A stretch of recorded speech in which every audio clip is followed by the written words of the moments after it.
Hope everybody's doing okay. Appreciate you being here. And I guess before we start basketball, like, shout out to football for making the Rose Bowl game. It's pretty dope accomplishment, for the season that they've had. So to see them get recognized for that is pretty cool. And then women's volleyball still rolling. So great weekend for them, and good luck to them on Thursday. I believe they play at Wisconsin. So fired up to continue to cheer for everybody else that's going and playing right now. It's funny, we I've been obviously a head coach for 39 games maybe, something like that. My math is a little funny. I went to Hanover. Hanover's a great school, by the way. I always make fun of it. Probably because I went there. That's the only reason. But when you coach in the Big Ten, like every game's a challenge, and everybody's probably seen that this weekend and throughout last week when the conference play started. But there's people in the league that are great, right? You guys obviously know I always talk about Payne, our relationship, and that he tries to help me as much as he can, without hurting his own team. But Coach Izzo's the same way. And we were talking at media day, and one of the things he told me, he was like, man, if you can get an environment there, right? Like, environments help you win 2 or 3 games each year, right? So he's like, that's what we have. Like, the environment helps them win games when they're not at their best. I've obviously been at Purdue. I understand that. Like, Rutgers just rolls everybody at home. The environment helps them every single time. So, like, I am pleading. By tomorrow, I'll be begging that we need some help, right? Like, everybody that's able and able-bodied to come to this game, like, we need your help. Like, that's all I'm asking you for, is for us to do what we want to do, for us to get where we want to get. Like, it can't just be us, can't just be the families, can't just be the few that always show up. And I appreciate the few that always show up. I appreciate the students that have packed that student section every single night, and the fans that have come. Like, the Lafayette game was awesome with the fans that showed up, with no students here. So, like, I'm not taking anybody for granted, because I appreciate the people who have come. But, like, if you want to see a good basketball team, if you want to help our program go from one level to the next, then there's got to be some level of investment. And we're getting to put up or shut up time. Micah, you've had a couple of games where it looked like you had very little chance of winning pretty late in the game, but you were able to claw back and at least give yourself the opportunity. How do you balance the positive of that against the negative of you never want to lose, or moral victories and that kind of stuff? Yeah, it's you try and learn from it the best way possible. Against Clemson, we were down and we fought back. It was great, from our guys, great clock management at the end to give us a chance to win it at the end. But let's not put ourselves in that position. How do we not get to that position? By playing better in other stretches. So we look at, the entirety of the game and not just the end of the game, right? We have to be good at the end of the game. We have to be good in last second situations, last crunch time situations, 5 minutes and under. You got to be really good, but you got to be good in the other 35 minutes.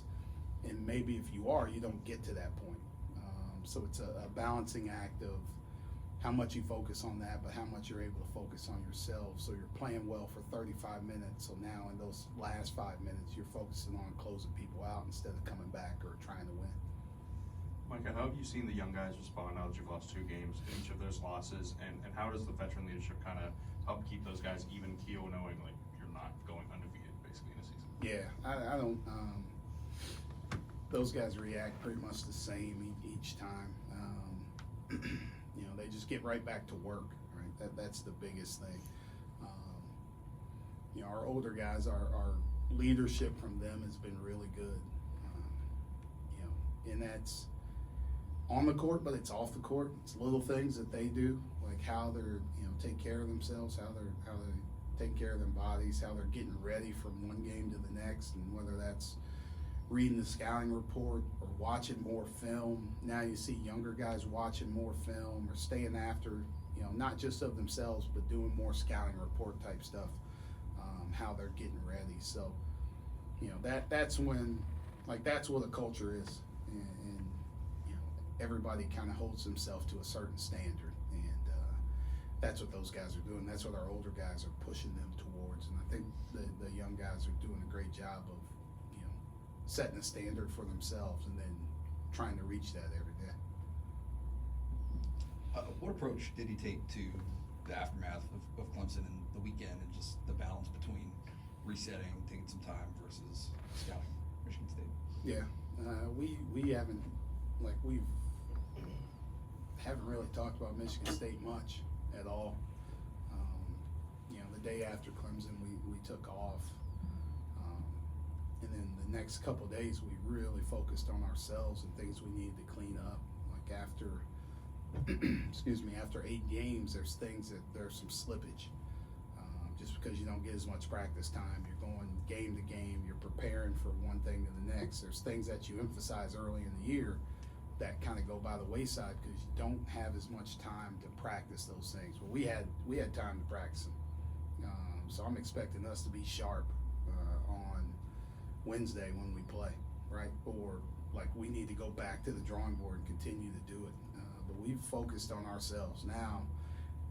We've done a little bit of Michigan State, but now these next 2 days is really going to be focused on what we need to do offensively and defensively to be successful against them. But we spent a lot of time on ourselves, and if we're sharp where we need to be, if we're taking things from practice to the game, hopefully we're in a good place.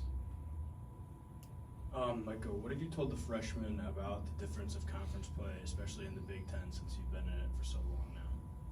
I told them that, this is funny. I was watching the game last night, Michigan State Northwestern, and before it started, Robbie Hummel's on the TV with Andy Katz. They're talking about whatever. They're talking about the game leading up to it, and Robbie said it. He's like, he goes, no matter if I was playing, no matter if Mateen Cleaves was playing, or the team right now, if you don't handle transition defense and offensive rebounding, you have no shot at beating Michigan State, right? Forever. I told our guys that, number one, right? You got to handle these things. You got to do these things. Playing Virginia Tech, playing Clemson, those games were physical, right? The Clemson game was physical. We needed this break to get back healthy where we needed to be and to get rested, because that game was really physical. They'll be ready. They should be ready, right? We've played good teams. We've challenged ourselves. We've played physical teams, so there won't be a huge difference. But now, it's just going to get amped up a little bit, man. I'm getting out of a pot of boiling water. I'm jumping right into the frying pan, right? It's going from hot to hotter, and we'll see who's ready for it. Micah, you mentioned slippage. Where have you seen that, and what have you done other than just repping it out in practice to kind of rectify that? Just a lot of film, just a lot of practice reps. Just really trying to be better. More offensively than defensively. I think people guard you in different ways, so you have to prepare for that. But the basics of what we do has to be better. We lost track of that, and we should be better for it. Not giving each other space to play, not giving each other a chance to play, not cutting at the same speed that we should be cutting at. We got to get back to that. Coach, Cam Winter had a really good game against Clemson. He had 26 points, especially from the free throw line where he went 11 for 12. But I think defensively is where he really kind of showed out in that game. What does he bring offensively and defensively heading into Big Ten play where competition ramps up. Yeah, he's getting more comfortable where he needs to be. You know, I think probably hit this time last year is probably when Jalen Pickett started hitting his stride. I think you know, Cam took what the defense gave him. He attacked more. I think he's shooting the ball at a really good rate right now. But he's also putting a lot of time into that as well. He's spending time before and after every practice getting extra shots up, and you're seeing it. Like I've said it, like, you know, what he shot at Drexel last year was like 29%. He's not a 29% three-point shooter.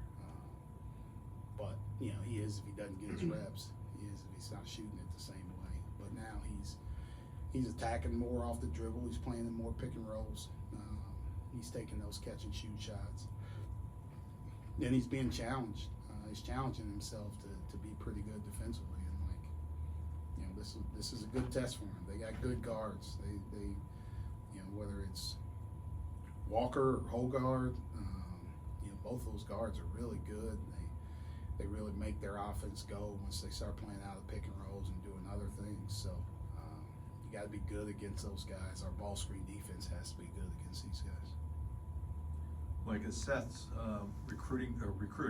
rebounding numbers, his recruiting numbers are probably pretty good too, but his rebounding numbers seem to be kind of up consistently. How important has that been, and is that just him working harder, or do you lose so many rebounds with John not being here that somebody else is bound to kind of pick them up? Yeah, he's doing a great job of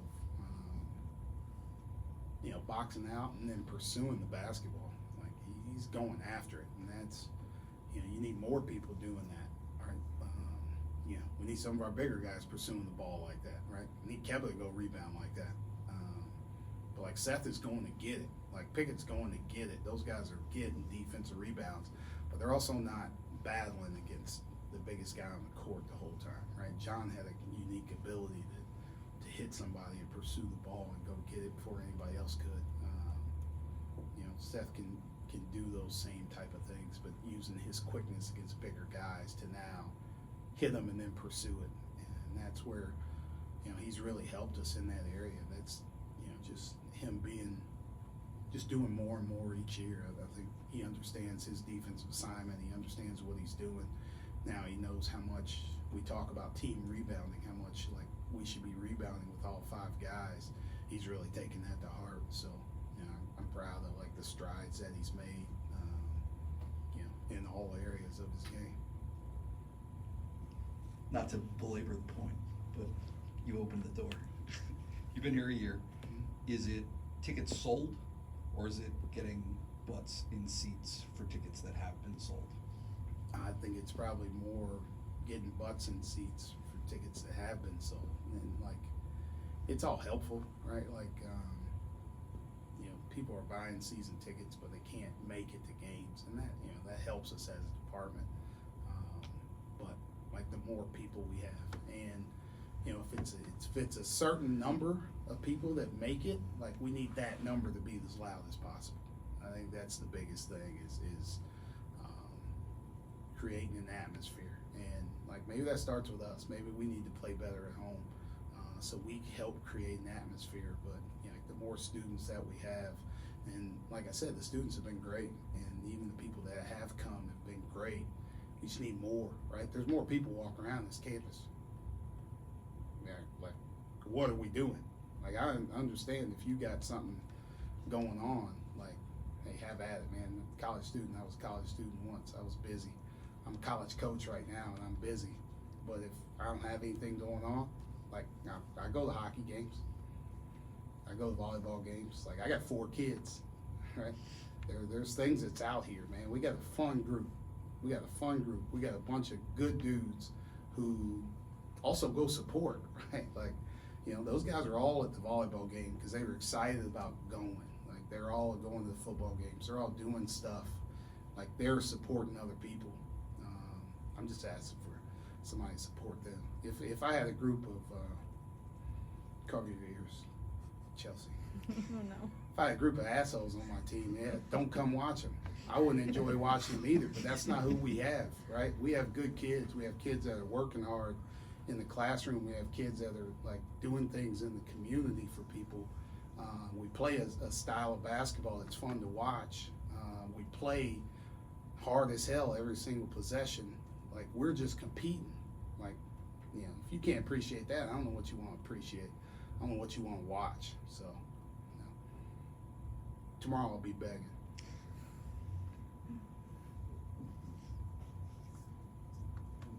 I mean, well, we're gonna belabor the point, Nathan, first, so may as well double down on this. Have you found it to be more frustrating than you anticipated trying to do that, right? Because it's, you know, last year you were trying to do the same thing. Now that you're a year in, it's still continuing to prove harder, even though you have a good team that Mhm. you're proud of.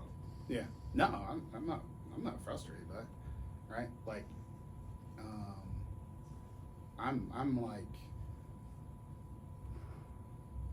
here's like, a couple years ago when there was COVID, nobody could come, right? Everybody wished they could go to the games. Man, I wish I could go watch a team play. Well, there is no restrictions on who can come to games. So, like, you were really just talking. You didn't really want to come to the games. I'm different, right? I'll play against nobody, or I'll play in front of nobody. I don't care, right? I want this for our guys. Like, I don't care. Like, hey, it's on you, it's on me. Like, I've played in front of nobody. I've coached in front of 70,000 in the Final Four. Like, I'm cool. Like, if nobody's there, I'm still gonna be the same exact person. But like, why not help our guys? Why not give them some juice and see like how fun it is? Come once, and you're like, man, this kind of sucked. Don't come back the next game, right? But you might have fun, right? You might have fun. I've gone to some of these places. I've been in some of these buzzsaws. Like, we're gonna go Saturday. I can't look ahead, but we're gonna go Saturday. Illinois is gonna be sold out. It's gonna be like an absolute nightmare to play in. But like, people shouldn't come here and like get a break. Shouldn't come here and be like, yeah, this is great. I'm glad we're going to Penn State, right? Because it's not the same atmosphere. It's not the same environment. So if we get 1,000, if we get 2,000, make it the loudest 2,000 we can have, right? Make it as loud and as rowdy as possible. So they're like, man, this is, hey, they didn't have the same numbers that they had at Maryland the other night against Indiana, but it was just as loud in there. It was just as active. It was just as rowdy, right? Do that for our guys. Like, not for me. Not for me. I don't care. I don't care. I'm a coach in front of zero, and I'm a coach the same exact way as if 80,000 people were in there. But like, help these guys. Let's accomplish something together, right? Let's get to the NCAA tournament together. Let's not wait until February to try and rally our team to the tournament. Like, why can't we do it in December? It's helpful. Last question. Coach, the student section got switched this year as well, talking about the environment. How has that helped you guys with them being right behind the bench, and even on the opposing team's bench as well, rather than being like across the court for you guys? That group's been great. Like, they've been about as rowdy as you can get, man. And it's spurred us on. Like, when we were struggling against Butler, you know, I apologize, but I'm yelling at them to get up and stand up and yell and cheer. And when it happened, we went on a run immediately. Immediately, our guys responded to that, and you know, so I'm happy with where they are. I love it. They might hear some stuff, you know, coming from the home coaches box.